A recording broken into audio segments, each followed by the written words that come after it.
Olá, estamos iniciando o programa Teorema pela UX TV, parceira do canal Futura. A nossa proposta é sempre trazer um assunto para ser aprofundado, debatido por professores e estudantes da Universidade de Caxias do Sul. Vamos à temática de hoje.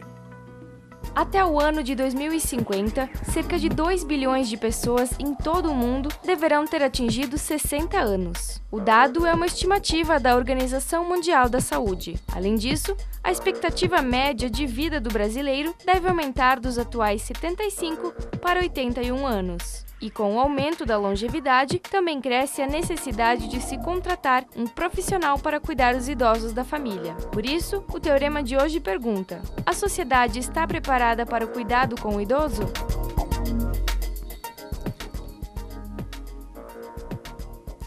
Diante dessa pergunta provocativa para todos nós, sem dúvida nenhuma, nós temos para responder, aprofundar a questão, a presença da Maria Helena, que é professora do Xênio, um programa da Universidade de Caxias do Sul, já com 25 anos, né, Maria Helena, atendendo a população da terceira idade. Temos a presença da Raquel, que é assistente social, e da Verônica, que é psicóloga. Juntos estaremos debatendo, aprofundando esse assunto. Maria Helena, o que podemos dizer? A sociedade está preparada para essa etapa que velozmente está se desenvolvendo com o envelhecimento da nossa população, para cuidar dos idosos? Na verdade, a gente vem estudando esse tema há mais de 20 anos. E a gente vem se preparando continuamente e a gente tem que realmente estudar esse processo de envelhecimento, porque não é uma coisa fácil.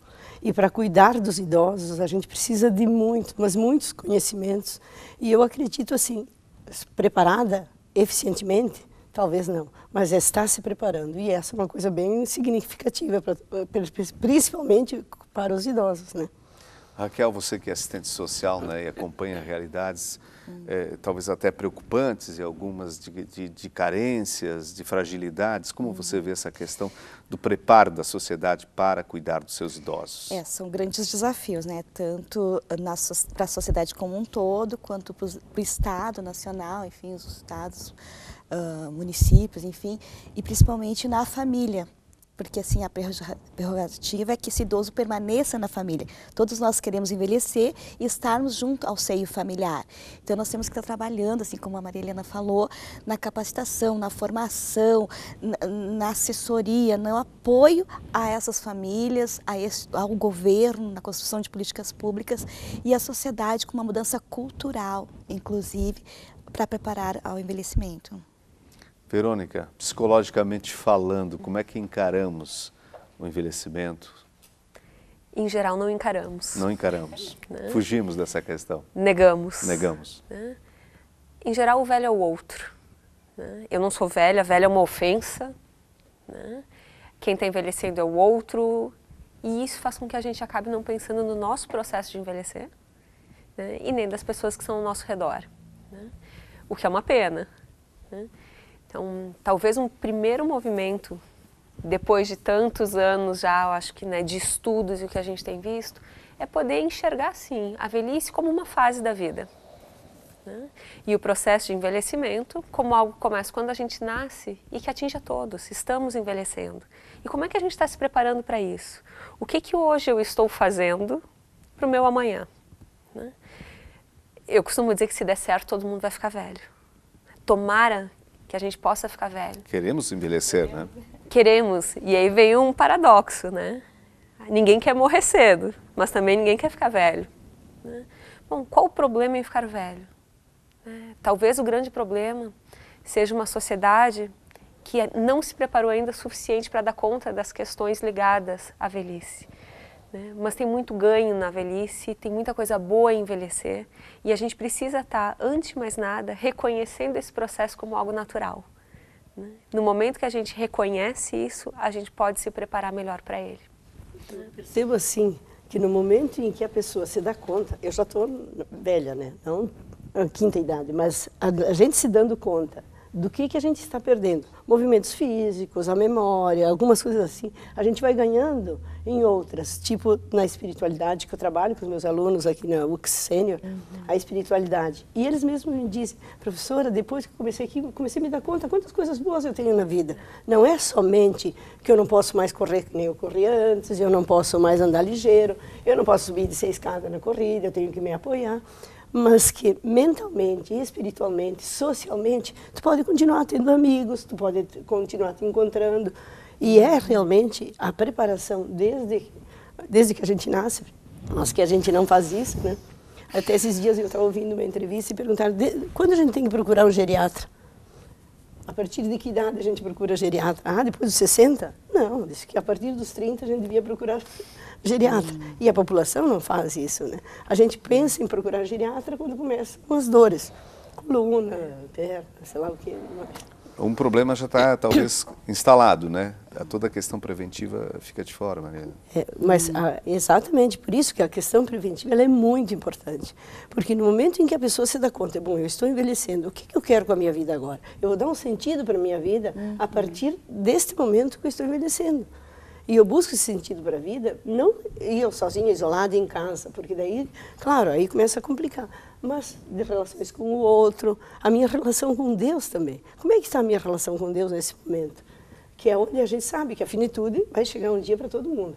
Com 80, com 90, com 100, a gente não sabe, né? Mas no momento em que a gente se preocupa com a finitude, a gente consegue ser mais tranquila, ter mais serenidade, ter mais doçura. Porque a pessoa que é idosa e que só reclama, não vai ser fácil cuidar desses.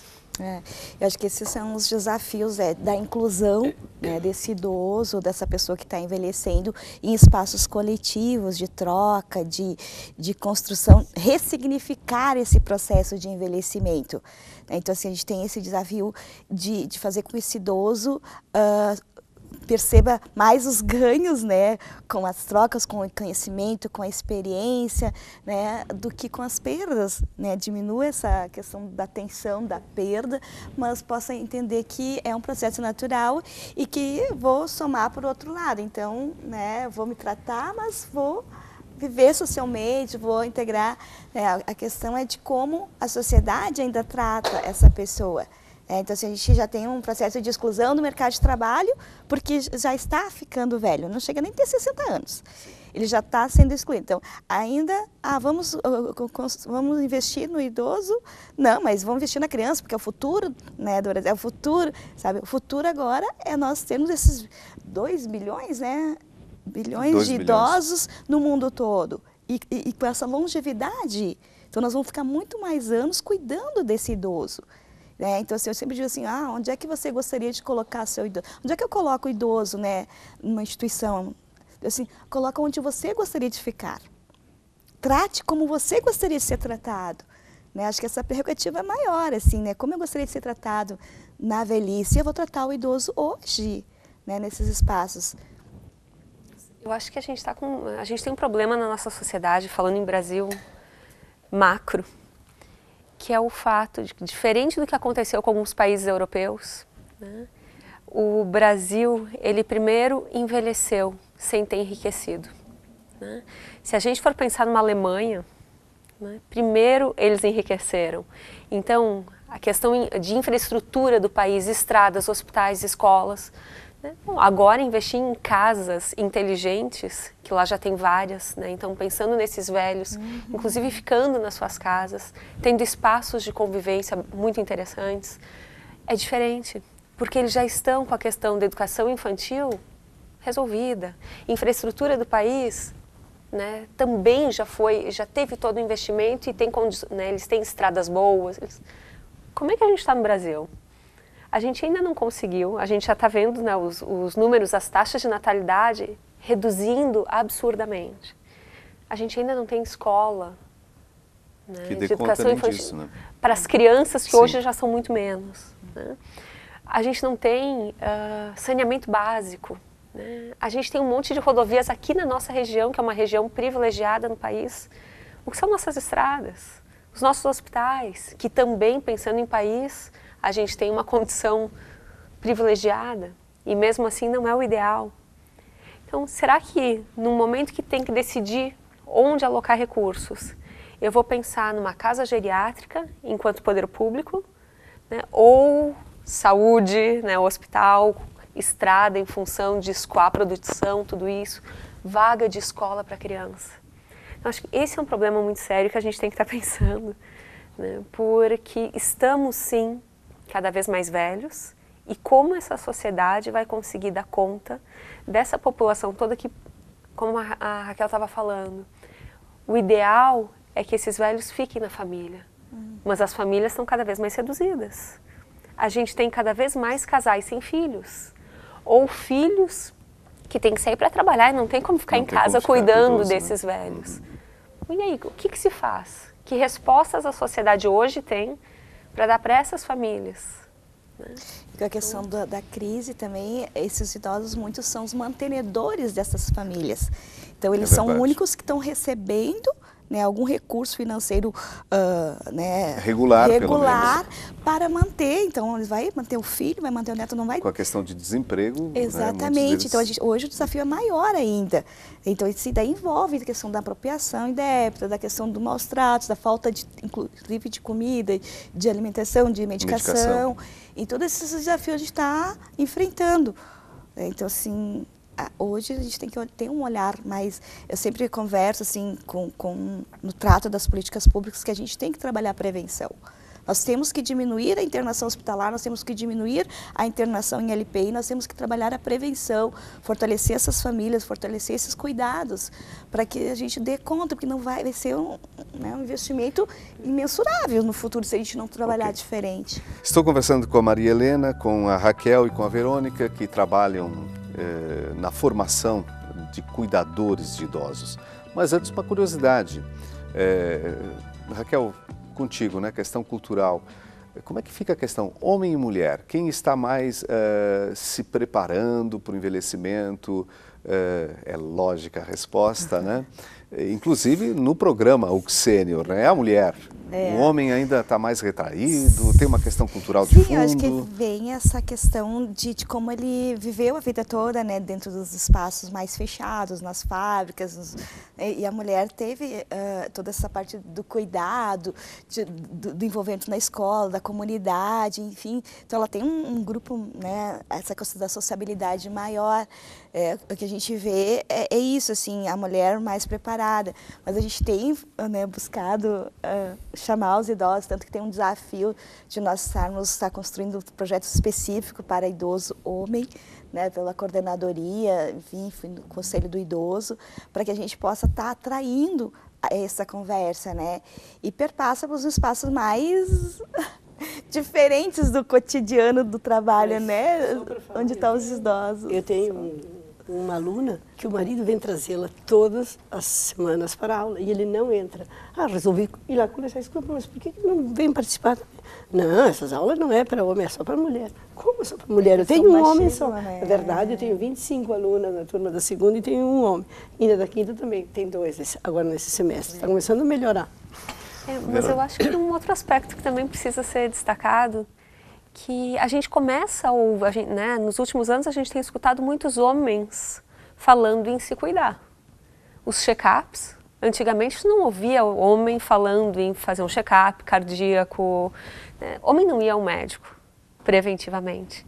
E aqui a gente vê um movimento importante, até pensando em políticas públicas, todo um incentivo, uma divulgação da importância desse cuidado masculino também, né? Então acho que começa a mudar. Hoje eu estava vendo quanto tem aumentado na área de cosméticos, né, o consumo por produtos ligados à área masculina, os homens comprando cosméticos, coisa que anos atrás a gente não cogitava. Então a gente começa a ver esse homem se olhando mais, se cuidando mais e provavelmente vivendo melhor. Agora, essa questão do cuidado e envelhecimento da população abre também perspectivas de trabalho, concretamente. E cuidar de um idoso exige conhecimentos Com certeza. Muito específicos e aprofundados. Quer dizer, de repente, alguém que cuidou de criança, mas cuidar de um idoso é diferente, Maria Helena? Diferente.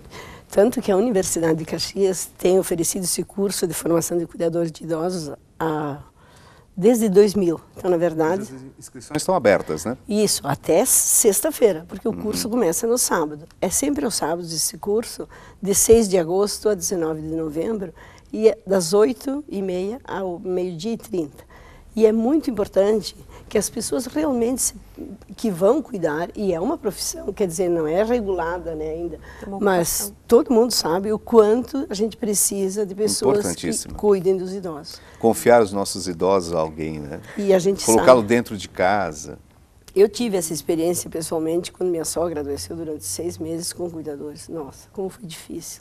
Porque ou não tem paciência, ou não sabe cuidar, ou não quer fazer, ou, sabe, são uma série de... Claro que a gente encontra pessoas habilidosas, queridas, dóceis, mas que às vezes não têm o conhecimento necessário. Por isso, da importância de participarem deste curso, porque pelo menos os conhecimentos básicos vão ser dados nesse curso em todas as áreas. Para quem tem vocação e gosta, diga-se de passagem, uma uma atividade muito bem remunerada, inclusive. Né? Muito. Ele já está, né, tem até projetos de lei para ser regulamentada essa profissão, enfim. E também tem a questão da carga horária, precisa muitas vezes noturno, né, atendimento noturno, enfim. Aí eu estava olhando no Cine, tinha agora recente 145 vagas, né, Cine Rio Grande do Sul, enfim. Então, assim, as pessoas estão procurando, eu estava vendo o perfil que estavam pedindo de cuidadores, o que as famílias precisam, o que nós precisamos estar formando, né, que perfil. Eu trabalho na coordenadoria, a gente faz toda uma assessoria às instituições de longa permanência, que perfil esse profissional vai ter que ter para atender esse idoso. O que você pode destacar nessa questão do perfil, Raquel? Na verdade, assim, ó... ser carinhoso, enfim, ser amável, afetuoso, assim, mas também ter muita paciência, né, conhecer o processo, a história de vida, assim, sabe? Eu sempre digo, né, sou assistente social, mas a história de vida é importante todo cuidador saber para entender por que ele está agindo dessa forma nessa idade. Então, assim, às vezes as pessoas já vão sair julgando, ele é mau, ele é né, ranzinza, ele é teimoso e tal, mas como se construiu isso nesse processo? E aí, ao mesmo tempo, essa construção vai ressignificando esse cuidado, ele vai entender o que o idoso gosta, o que ele quer, porque assim, ó, tem que partir de que é uma pessoa independente, né, ela foi independente uma vida toda, não é uma criança que está em formação, não conhece ainda a vida, esse idoso, essa pessoa já conhece, ela já cuidou da casa, já administrou, estava semana passada na casa de uma idosa, ela assim, mas como querem me tirar? Não posso nem arrumar a cama, não posso fazer minha comida? A vida toda eu fiz isto. Então, assim, a nona querida, sabe, querendo mostrar autonomia, mas ela está com muitas perdas. E com a preocupação extrema das perdas, quer tirar a autonomia mínima que ela quer preservar. Então, como fazer essa mediação entre preservar a autonomia, né, o vigor dela para se sentir útil, né? E ainda proteger para não ter algum risco de qualquer acidente, enfim. Então, acho que o desafio é bem grande e esses processos de formação, esses cursos de formação, né, que está previsto no Estatuto do Idoso, na Política Nacional de Saúde, da Política do Idoso Nacional também, tudo isso, na estadual também está previsto, que tem que estar formando, é super importante, porque não é só a formação desses trabalhadores, instituições, né? Esse idoso, né, vai cuidar, até essa família, esse filho que vai cuidar desse idoso em casa. Né? Então, é muito mais do que uma profissão, sabe? Eu acho que a primeira coisa é gostar de velho. Né? Porque num momento de crise, de repente eu vejo, ali tem uma oportunidade de trabalho, vou correr ali para conseguir né, ter uma renda. A gente está falando de vidas. Né? E a gente está falando de um público, sim, que tem toda uma caminhada, que tem toda uma história de vida, tem 80, 90 anos, às vezes até mais, vividos, que não podem ser esquecidos, ignorados, e que cada um vai ter sua particularidade. Isso é do humano. Eu preciso primeiro gostar de estar com velhos. Acho que esse é o primeiro pré-requisito para quem está assistindo e pensa em se inscrever no curso. Primeira coisa. E outra coisa, posso contribuir, outra coisa muito importante que a pessoa tem que saber escutar, saber ouvir. Porque tu tem que sentar ao lado do idoso e ouvi-lo. E se a gente não sabe ouvir, já quer dar opinião. E pode ser a mesma história, né? Contada várias vezes. E várias vezes. E a gente tem que dizer, sim, é isso aí. Eu tenho a minha mãe que tem 92 anos e quando eu vou para lá, eu sento ao lado dela, ela é um pouco surda, tem que sentar pertinho. Aí ela conta um caso, mãe, a senhora já me contou antes isso. Não, não contei, agora conta de novo, repete de novo. E a gente tem que saber ouvir. É o suficiente, tu saber ouvir, claro que tu tem um conhecimento, mas tem uma ternura com o idoso, uma sensibilidade grande, porque só o fato de fazer um carinho já é o suficiente, não precisa grandes coisas, né? Acho que, falando dessa situação da mesma história, a história pode ser a mesma. Mas eu, ao ouvi-la novamente, não sou a mesma pessoa. E nem quem conta é o mesmo que conta na outra vez. Né? Então, que sentido nesse momento essa história tem? Para mim e para ele. Né? E por que para ele essa história é tão importante que ela fica voltando? Então, eu acho que a UCS já há anos tem uma preocupação muito grande com a questão da formação específica nesse campo.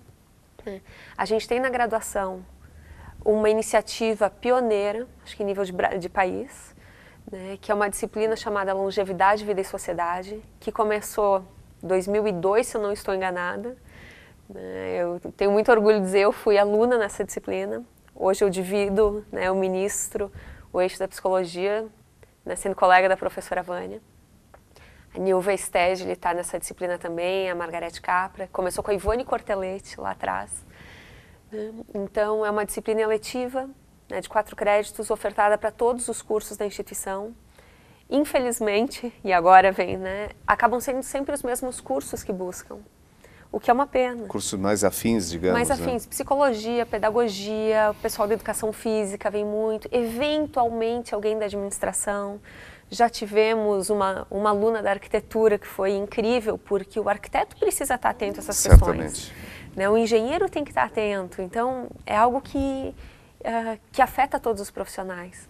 Tem um curso de especialização, né, que é envelhecimento e saúde do idoso, também bastante interessante aqui na UCS já, que vem acontecendo. Então, essa preocupação com a formação, ela é importante sim aqui na UCS, nessa área do envelhecimento. Perfeito. E o curso, só uma... Sim, desculpa, nosso tempo está... mas só essa questão do curso de cuidadores, eu acho só importante marcar o fato de que são ideias, né, são noções gerais, porque são 60 horas. Claro, é um curso rápido. Então, vale sempre... Mais informações, Marilene, no site da universidade? Isso, no site da universidade. As inscrições vão até sexta-feira, no sábado já começa. E o curso, quem sabe a gente diz o valor, porque às vezes as pessoas dizem, é gratuito. Não é. O curso custa R$500, agora você pode parcelar em 2 ou 3 vezes, né, esse valor, e que, na verdade, se você analisa, não é um custo tão alto. É um curso de extensão, ele não exige graduação, não, né? Então, não exige graduação, não. Em primeiro grau está ótimo, né? Pode participar. Um investimento com retorno. Um grande investimento, mas tem que gostar, a premissa fundamental. Nós envelhecemos 30 minutos aqui no nosso programa, né? Ainda bem que só 30. Mas aprendemos muito com vocês, muito obrigado pela presença, certamente esse também é o sentimento dos nossos telespectadores. Teorema volta na próxima edição com outro assunto para o debate. Até lá.